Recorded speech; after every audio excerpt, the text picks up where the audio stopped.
News और मैं हूं आपके साथ सलोनी मलिक। मुखबिरों के लिए समाचार में आपका स्वागत है। कृषि कानूनों के खिलाफ दिल्ली बॉर्डर पर पिछले 2 महीने से डेरा डाले किसानों ने गणतंत्र दिवस पर शांतिपूर्ण ट्रैक्टर परेड का वादा किया था, लेकिन सारे वादे टूट गए। किसानों के नाम पर उपद्रवियों ने दिल्ली में घुसकर जमकर हंगामा किया। सुरक्षा के सारे इंतजाम धरे के धरे रह गए। गणतंत्र दिवस जैसे राष्ट्रीय पर्व पर किसान आंदोलन के नाम पर देश की राजधानी में वो हुआ जिसकी उम्मीद किसी ने भी नहीं की होगी। ट्रैक्टर पर चढ़े उपद्रवी रास्ते की रुकावटों को तोड़ते हुए दिल्ली के केंद्र आईटीओ तक पहुंच गए। सारी बैरिकेडिंग तोड़ दी गई। रास्ते को रोकने के लिए जिन बसों को खड़ा किया गया था उन्हें ट्रैक्टर के धक्के मार मारकर पलट दिया गया। पुलिस ने काबू में करने की कोशिश भी की तो उपद्रवी और बेकाबू हुए। पुलिस की टीम पर पथराव किया गया। तब पुलिस ने आंसू गैस के गोले दागने शुरू कर दिए। आईटीओ पर बवाल जारी ही था कि उपद्रवियों का बड़ा हुजूम लाल किले पर नजर आया। एक शख्स ने लाल किले पर उस जगह किसान संगठन का झंडा लहरा दिया जहां 15 अगस्त को तिरंगा फहराया जाता है।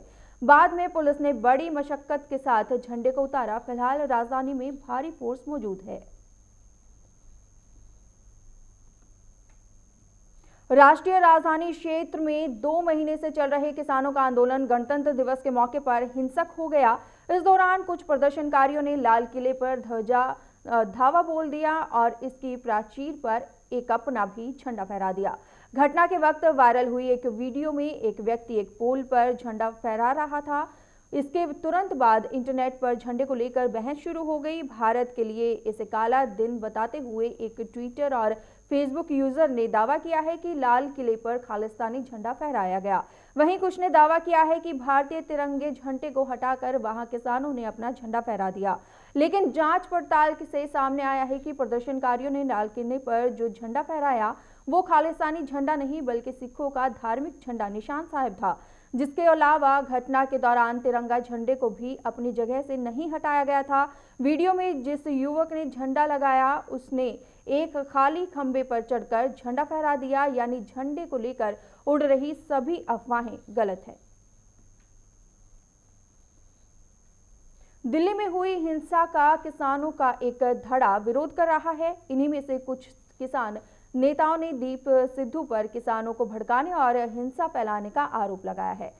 भारतीय किसान यूनियन के हरियाणा प्रदेश अध्यक्ष गुरनाम सिंह ने दीप सिद्धू पर आरोप लगाते हुए कहा कि किसान संगठनों का लाल किले पर जाने का कोई कार्यक्रम नहीं था। दीप सिद्धू ने किसानों को भड़काया और आउटर रिंग रोड से लाल किले तक ले गया। किसान शांतिपूर्ण आंदोलन कर रहे होंगे। ये आंदोलन धार्मिक आंदोलन नहीं है।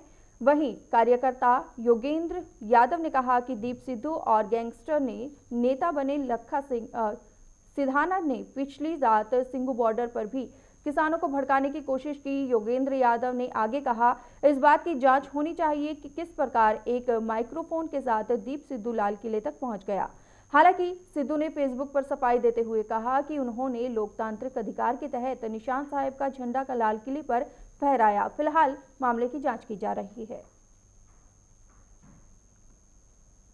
दिल्ली में बवाल के बाद गृह मंत्रालय ने दिल्ली के कुछ इलाकों में इंटरनेट बंद करवा दिया। वहीं हरियाणा के 3 जिले सोनीपत, पलवल और झज्जर के टेलीकॉम सर्विस आज शाम 5 बजे तक बंद कर दी गई है। ये सेवाएं अगले आदेश तक बंद रहेंगी। इंटरनेट सेवा बंद किए जाने से करोड़ों यूजर्स प्रभावित हुए हैं। इंटरनेट सेवा बंद हो जाने के बाद बच्चों की ऑनलाइन क्लासों पर भी इसका असर पड़ा है। कोरोना के मद्देनजर अभी स्कूलों में 10वीं और 12वीं के बच्चों को नहीं बुलाया जा रहा है। ऐसे में जो बच्चे स्कूल नहीं जा रहे हैं वो घर से ही ऑनलाइन कक्षाओं के जरिए पढ़ाई कर रहे हैं। लेकिन इंटरनेट सेवा बाधित होने के कारण ऑनलाइन कक्षाएं प्रभावित हो रही हैं और बच्चों को पढ़ाई करने में परेशानियों का सामना करना पड़ रहा है। यही नहीं, कोरोना काल में कई दफ्तरों ने अपने कर्मचारियों को घरों में काम करने की अनुमति दी है, लेकिन इंटरनेट सेवाएं बंद होने से उनके काम पर इसका असर पड़ रहा है। मौजूदा समय में कई लोग वर्क फ्रॉम होम कल्चर को अपनाए हुए हैं, लेकिन कल शाम से इंटरनेट सेवाएं बंद हो जाने से लोगों का काम प्रभावित हुआ है। बिहार चुनाव के बाद जेडीयू बड़े बदलाव की ओर है। संगठन में बड़े स्तर पर बदलाव किया गया है, तो वहीं महाराष्ट्र में शिवसेना के मुखपत्र सामना की तर्ज पर नीतीश कुमार की पार्टी ने मुखपत्र जेडीयू संधान निकाला है। इस मुखपत्र को निकालने के पीछे की वजह भी काफी बड़ी है।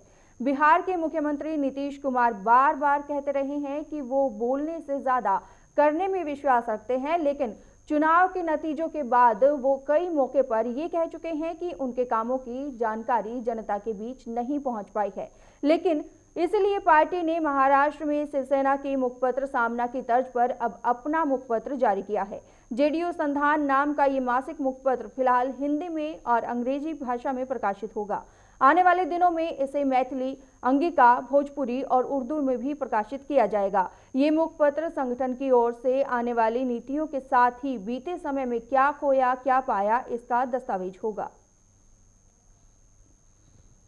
कोरोना वायरस के दैनिक मामलों में एक बार बढ़ोतरी हुई है। केंद्रीय स्वास्थ्य मंत्रालय की ओर से जारी ताजा आंकड़ों के मुताबिक पिछले 24 घंटे में देश में कोविड-19 से 12,600 से ज्यादा नए मामले सामने आए हैं, जिसके बाद अब कुल संक्रमित मरीजों की संख्या बढ़कर 1,06,80,000 से ज्यादा हो गई है। इसके अलावा पिछले 24 घंटे में 137 मरीजों की जान भी गई है, जिसके बाद देश में अब कोरोना वायरस से मरने वाले मरीजों की संख्या 1,53,724 हो गई है। वहीं रोजाना संक्रमित मरीजों से ठीक होने की संख्या भी बढ़ती जा रही है। इसकी वजह से देश में कोरोना वायरस के सक्रिय मामलों में लगातार कमी आ रही है। पिछले 24 घंटे में 13,320 मरीजों को अस्पताल से छुट्टी मिल गई है, जिसके बाद वायरस से ठीक होने वाले कुल मरीजों का आंकड़ा 1,03,59,305 हो गया है। यानी मंगलवार को 26 जनवरी को कोरोना के 10,000 से कम मामले भी सामने आए हैं। जून के बाद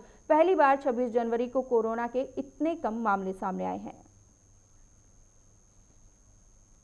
फिलहाल मेरे साथ इस बुलेटिन में इतना ही। देश और दुनिया की तमाम खबरों के लिए बने रहिए JK 24/7 न्यूज के साथ। नमस्कार।